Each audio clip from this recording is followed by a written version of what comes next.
What's up, you guys? I had a lot of resistance to making this video today, but that's where all the gains are. I just practiced guitar for about 90 minutes. Just did another like 500 reps of this single run in the Sweet Child of Mine solo. I've literally done about 1,650 reps in the past 3 days, and it's still not even close to being ready. At least it appears so. But motor skill gains are typically non-linear, so hopefully it starts coming in, picking it up. But anyway, let's get into Make It Sick. Today we're going to do the classic, start with Honky. Let's see what we got. I think I'm going to have the 14 question still, which has been killing me, but hopefully we can get it now. All right, two flashcards. What are the 14 claims the authors make in Make It Sick? All right, there's a direct relationship between effort and learning. We're often poor judges of when we're learning. Rereading and mass practice of a skill are among the most popular learning techniques, but are not supported to be effective, very effective learning techniques by science and the evidence. Retrieval practice is more effective than rereading and reviewing notes. Spacing and interleaving retrieval practice makes it feel more difficult and can feel less productive, but as we've already learned, there's a direct relationship between effort and learning, so more effortful retrieval practice leads to more learning, so it's more effective and more productive. All right, 6 through 10, the ones I deal with, that I struggle with. Here we go, 6.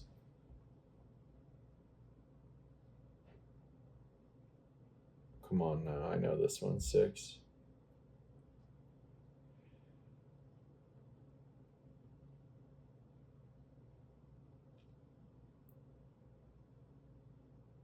The test one is the test. Okay, 6, here we go. Please, 6. Attempting a skill or attempting to solve a problem before learning it leads to deeper learning once you do learn it. 7. The idea that learning is more effective when you stick to a resource that is aligned with your preferred learning style is more effective is not supported by data, and going wide with more types of resources, multimodal, or different, more diverse, broad types of different resources, auditory, verbal, visual, etc., is more effective.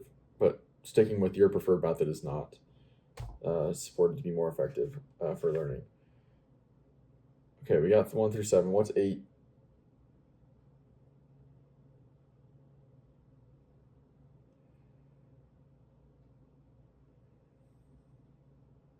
So we got the testing, we got the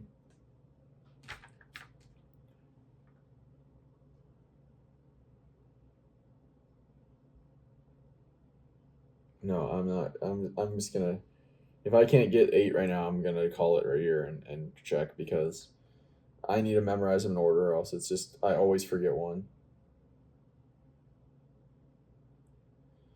Is it there's no known amount we can learn without elaboration?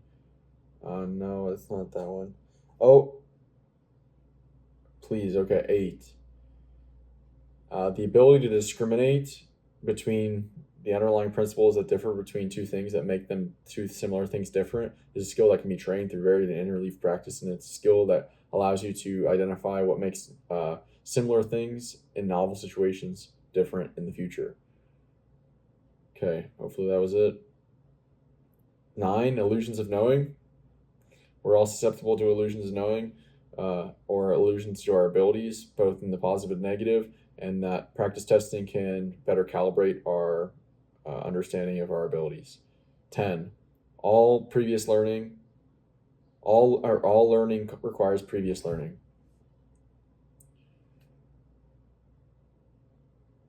Okay. I know 14, I know 13, I know 12. 11, there's no known limit to how much we can learn if we use elaboration. 12, the more information and knowledge we currently have that we can connect to new information, or new information to, the more information that we have, like the bigger picture we already have to connect new information to, the more effective and deeper and quick learning is.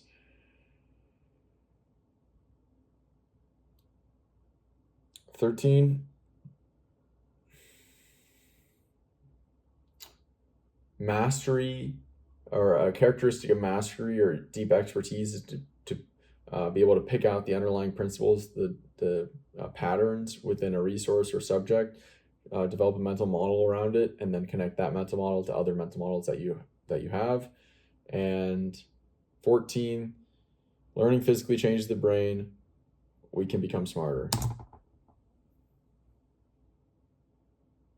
7, 8, yes. There's 6 and 7 are right. 8, yes. 9, yes. 10, yes. 11. Dude, we finally have done it. We finally got it right. All right. We got it right, boys. That's how we do it. All right. We'll see it tomorrow again, but we got it. For the first time, I got it right. Let's go. What are the 5 sections in chapter 1? What are the 3 subsections of within one of the sections? So the first section is claims that we make. 2 is empirical evidence versus theory, lore, and intuition. Within empirical evidence, theory, lore, and intuition, there's 3 subsections. Learning is misunderstood, or people misunderstand learning. Early evidence. Illusions of knowing. Then back here, another heading is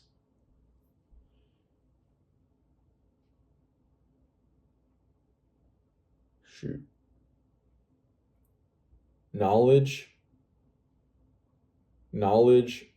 sufficient, not sufficient but necessary. Testing, learning tool versus dipstick. Finally, the takeaway.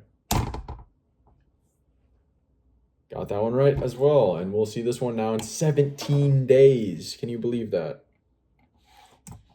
That one is now locked in. All right, Anki's done in a record 7 minutes. Great. What did we do yesterday now? Let's review what we did yesterday. Okay, we were reading about illusions of knowing. Oh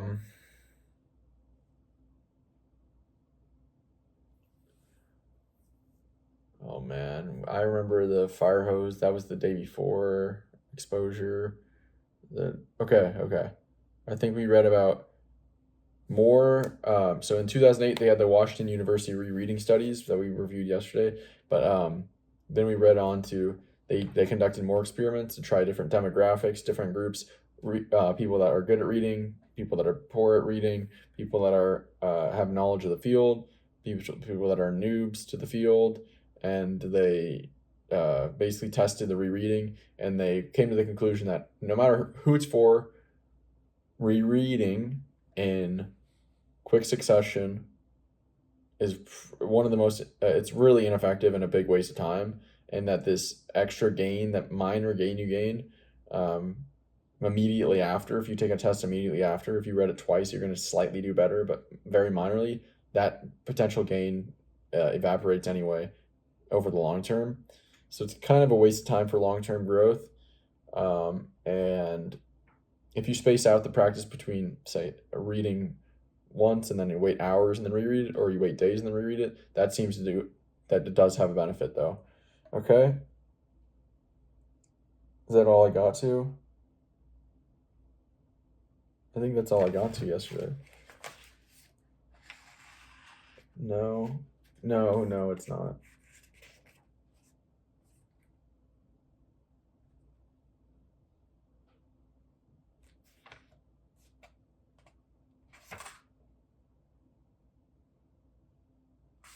Okay, we also had this section now that I'm kind of blanking on, but we were reading on. This was the title of yesterday's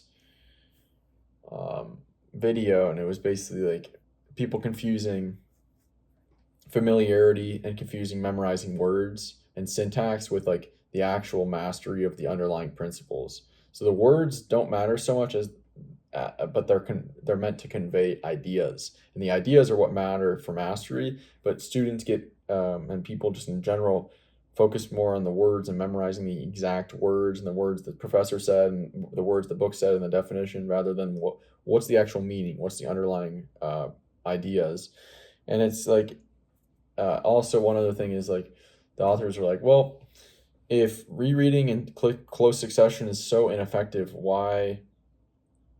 um,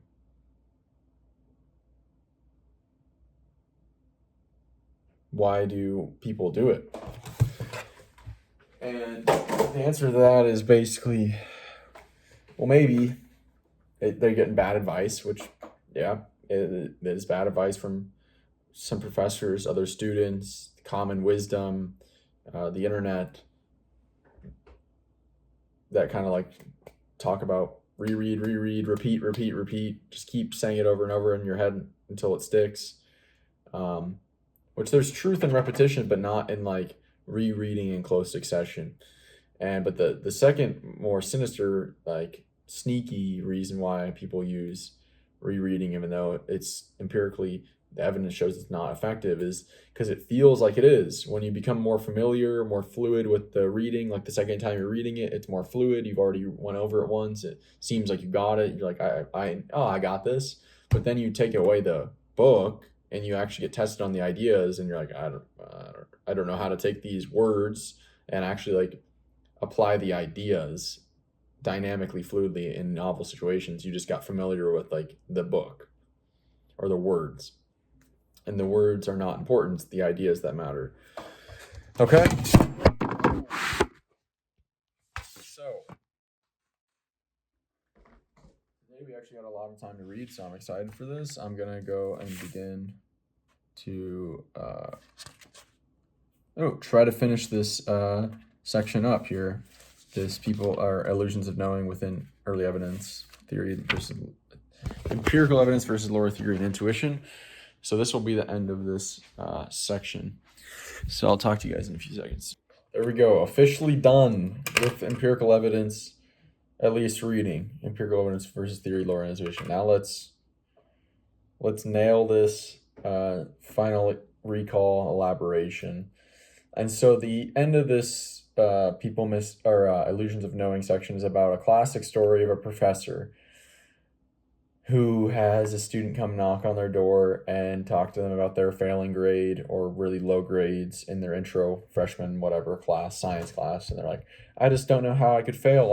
I came to lecture, I took notes, I highlighted my notes, I reviewed my notes, I reread the text, like I highlighted all my notes and kept reviewing the highlights until like it was just ingrained, and I got a D on the test. And basically the authors are like, well, how did he study? Did he quiz himself? Did he try to mind map and find the big ideas? Was he trying to put things in his own words? Was he active recalling? But really it all comes down to like, was he quizzing himself on, especially on the big ideas of the book, and putting him there in his own words? And no, it's not. The answer is no. And the student's like, I'm like the golden boy, like hardworking, diligent student, whatever you want to say. Like he thinks he's doing really well. He's like, he does everything he thinks he needs to do. But the truth is he just doesn't know how to study. He doesn't know how to learn. And so, yeah, that can be a lethal combo. I'm thinking for my on my own story, own logic, own like imagination. Is like, those students, it sucks because if you don't know how to learn and you're not familiar with the growth or a fixed mindset, it's like, man, that could really mess you up. If you're like failing tests, you start blaming the teachers, and you start thinking you're stupid. Two really lethal combos if you don't know about the growth mindset and learning how to learn. So, but if you are diligent and hardworking, if you learn the techniques of how to learn that are available in this book and some others, well, then it becomes extremely easy. Then you can rip 100% if you want to. You can just, like, I've gotten over 100% in 11 college level courses and a straight 4.0. And I think every course I've gotten the maximum grade. So if A+ is available, I think I've gotten an A+ in every class that's been available. And you basically just get to turn the dial up or turn the dial down based on your efforts. Like, do I want to get a 99? Do I want to get 100? Do I want to get over 100? That's a, significant amount of effort. Or do I want to like put in half as much effort and get an A? Or maybe like a tenth of the effort and get an A. It depends on my goals. It depends on what I'm trying to do. But that you get that power if you learn how to actually learn, and you understand the theory behind neuroscience of learning, and cognitive psychology and the proper techniques, and you build a learning system and you have that learning system evolve. And yeah, anyway, I'm thinking now, okay, yeah, the student failing, yeah, was he doing all these things? No. What did he do?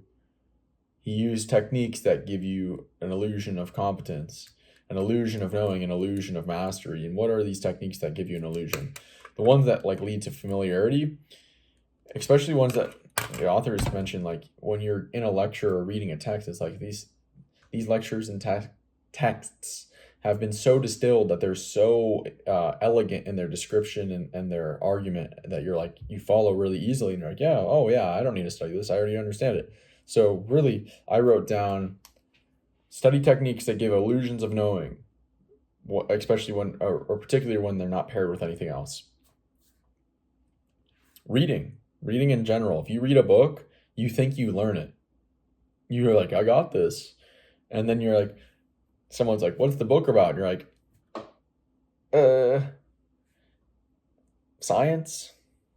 Or you just say the title. It's about the title or the subtitle of the book. Yeah, really good though. Yeah, really good. It's a total illusion of knowing. Lectures are the same way. Lectures are a total illusion of knowing. If you just think the lectures are going to be enough, illusions. Illusion, reading, rereading, lectures, reviewing notes, highlighting. These all give you a total illusion like you've mastered the material because you're so familiar with it. You just loop these, repeat these, you're going to think you really know what you're doing and really got this stuff mastered, but in reality, you're going to fail the test if it's a rigorous test. If it's like a middle school test, all right, cool. It's literally just testing you if you read the text. It's like, can you repeat the words or recognize the words that you read? Versus college level stuff, it's starting to be like, cool, we taught you this principle. Now you need to be able to apply it in all these different unique situations while applying it to other things, in unique situations that we didn't cover in the class or the book. All right. Okay. And then they talked about poor metacognition and basically said the failure of the student and the illusion of knowing is basically a failure of metacognition, meaning the student that thinks they have mastered the material when they have not. That illusion of knowing is a failure of metacognition in the sense that thinking about your thinking about what you think you know things, you think the things you don't know you've learned, and you are completely oblivious to the things you don't know, right? There's three things. They talked about this quote from a Secretary of State, Rumpelstiltskin. I don't remember his name. Rumsfeld. Pretty close. Rumsfeld, American Secretary of State, 2002 with the Iraq War. He's like, there are known knowns. There are things we know. There are unknown, or there are known unknowns, things that we know we don't know. And then there are unknown unknowns, meaning there are things that we don't know that we don't know. And these techniques, such as rereading, reading, lectures, note take, or just reviewing notes, and then highlighting things, those make you think you know a lot of things that you probably don't, and it makes you completely unaware of the things you don't know. I got it all figured out. And yeah, I think that's pretty much it for that section. Okay, one more thing I forgot. Practice testing. They listed classic 2 benefits. The classic 2 major benefits that make practice testing the most effective learning technique. 1, it reveals to you what you don't know. So you know where your weaknesses are, so you know where to practice deliberately and drill to bring up your mastery. And 2, it's retrieval practice. So it literally is the most effective way to grow the brain and to actually lead to brain growth. That's retrieval practice. Okay, we've probably got 1 minute left. So I think I'll start, or 2 minutes left. I'm going to read this next section, knowledge not sufficient but necessary, is less than 2 pages. So I guess I'll just read this first paragraph. It's a long one, but that's what I'll do, and then we'll call it a day. All right, I actually did not read the next paragraph. What I did instead was, um, I'm getting into this habit of, for each subsection and each heading of a new section, I basically put like, what is the section about? And then after I read it, I'm planning to go back and like fill in like a one sentence, what's the section about? So this one, the illusions of knowing, I said people use learning techniques that lead to illusions of knowing slash learning slash mastery. And then I went back and early evidence, I said this section's about research into exposure and rereading and how they aren't effective. And then I went back to the big subsection, empirical evidence versus theory, lore, and intuition. And I said, this section is actually is about actual rigorous learning science research as the basis for approaching learning versus what other people say and what feels good. So that's it for today. That's going to wrap it up. I also did some more note taking into some of these questions I put earlier, like why do the authors claim learning is misunderstood? I put because most people use learning techniques that lead to illusions of knowing slash poor metacognition.